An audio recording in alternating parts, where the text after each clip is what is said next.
Maman Fandi Remix. Status jalan cuek malu-malu. Aduh adik ini mau juga abang yang rayu. Status jalan cuek malu-malu. Aduh adik ini mau juga abang yang rayu. Pandang pertama dia nona langsung suka. Nona salting statue abis. Assalamualaikum warahmatullahi wabarakatuh. Oke, pada kesempatan kali ini kita akan membahas tentang menghindari dosa besar yang kemarin mabel akidah. Setelah kemarin apa? Kemarin apa kita bahas apa? Kemarin kedua orang tua dan meninggalkan sholat. Sekarang kita akan membahas korupsi dan biar tidak ngantuk. Lakukan apa yang saya katakan ataupun lakukan apa yang kalian dengar. Tepuk tangan. Tangan ke atas. Tangan ke depan. Tangan ke samping. Putar. Tangan ke atas. Ayo, konsentrasi. Ulang, ayo. Tangan ke atas. Putar. Stop. Ya. Pintar konsentrasinya. Tangan ke depan. Tangan ke kanan. Tangan ke atas. Putar. Stop. Ya, tangan ke atas.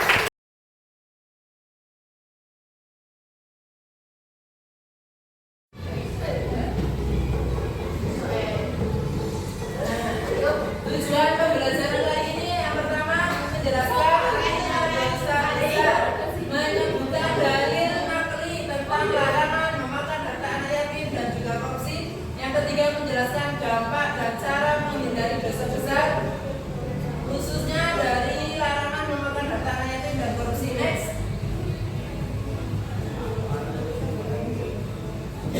Pengantar dosa terkait harta yatim dan korupsi. Dua perbuatan ini adalah salah satu dosa besar.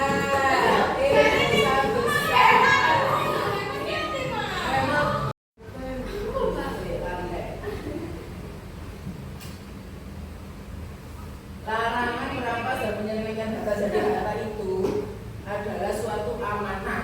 Amanah itu harus dijaga. Kalau kita tidak menjaga amanah, maka kita akan ini juga termasuk kita akan mendapatkan apa? Murka dari Allah. Bisa juga next nanti lanjut. Stop. Pengertian dari memakan harta anak yatim. Tadi sudah dijelaskan, anak yatim adalah anak yang belum balik atau belum dewasa, tetapi sudah kehilangan ayah. Bukan ibu ya. Kalau ibu itu piatu. Kalau yatim itu kehilangan ayahnya sudah meninggal. Kita harus bisa melindungi dan menyayangi mereka. Seperti dalam surat An-Nisa ayat 20 bisa dibacakan, baca. Jangan ngantuk. Ya, saya.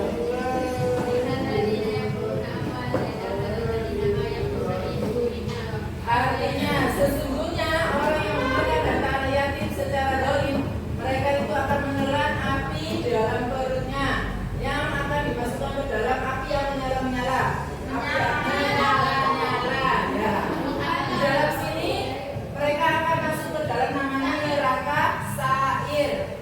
Kemudian dengan ini menunjukkan bahwa betapa besarnya dosa mengambil harta anak yatim tanpa adanya hak.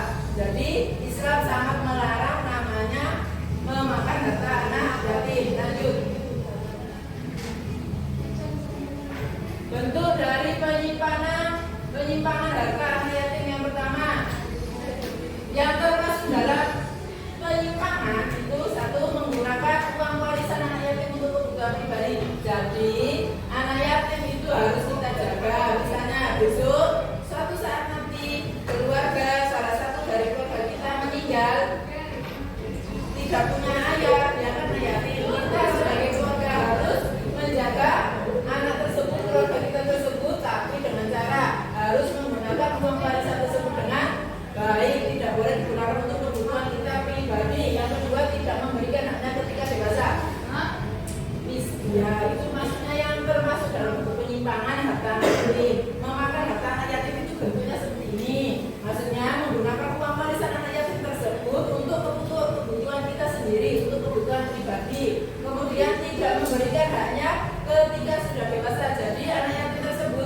misal saudara sampean bapaknya meninggal, ayah meninggal, nah apa itu namanya keponakan kan, berarti keponakan sama itu kan anak yatim. Sampean harus menjaganya, merawatnya, mengasuhnya sampai dewasa dan memberikan haknya, tidak boleh mengambil sedikit pun.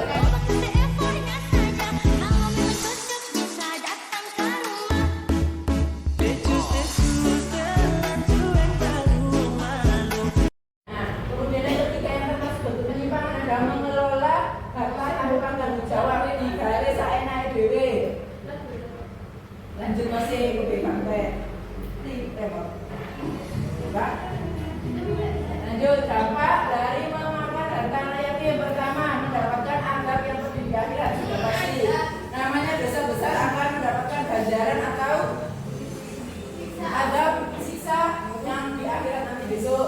Kedua, menjadi sebab masuk neraka. Neraka apa tadi? Untuk kemudian tiga, hidup tidak berkah. Walaupun uangnya banyak, soge, berkelimang harta tidak akan berkah karena anak yatim doanya sangat mustajab. Atau apa? Apa mustajab? Doa anak yatim mustajab. Berapa yang tadi? Mandi, belum mandi.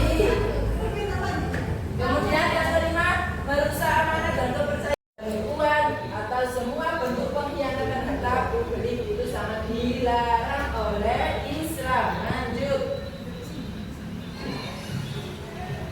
Bentuk-bentuk korupsi. Diperhatikan yang pertama, suap. Istilah suap adalah riswa. Dua, penyalahgunaan jabatan. Nah, jabatan itu sudah termasuk korupsi. Contohnya, bukan hanya jabatan orang-orang pemerintahan di atas. Jabatan, nah contoh kecil. Siapa sih ketua sini? Jabatan OSIS, halo naik. Kalau ingin naik, ini bentuk korupsi juga. Jabatan, bisa sampai jadi ketua OSIS atau anggota OSIS, pengurus OSIS. Kalian harus bisa menjadi contoh untuk teman-teman kalian yang ada di sekitar atau di kelas, di sekolah atau di madrasah tersebut. Jangan sampai dengan ini apa OSIS kan sebagai tauladan. Itu juga harus menjadi contoh. Kalau kalian tidak atau penggelembungan harga yang aslinya misalnya 10.000 dinaikkan menjadi 15.000, yang tidak apa itu namanya tidak stabil dengan harga di pasaran, itu namanya maktab atau penggelembungan harga yang sangat signifikan atau sangat mengagetkan. Nah itu tidak boleh, itu juga termasuk dalam bentuk korupsi. Nomor 5, gratifikasi ilegal atau pemberian hadiah karena jabatan. Ini contohnya, sampean arep nyalon jadi bupati, jadi kepala desa, sampean memberikan janji akan memberikan hadiah karena jabatan. Aku akan memberikan sampean dalam apa-apa aku jadi kepala desa. Itu termasuk bentuk dari korupsi, namanya gratifikasi. Yang keenam, korupsi waktu. Nah ini biasanya kita sebagai anak-anak, kita sebagai manusia desa juga melakukannya.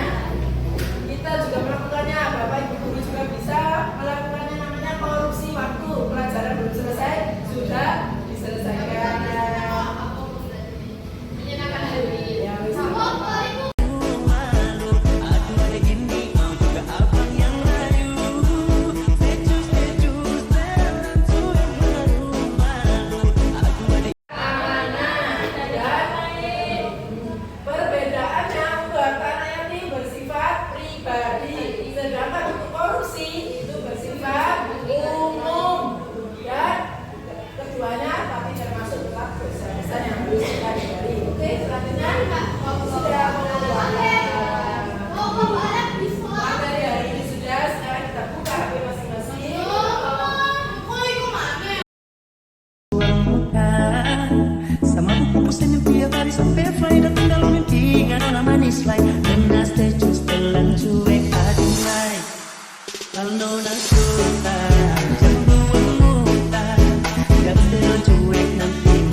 like, vamos.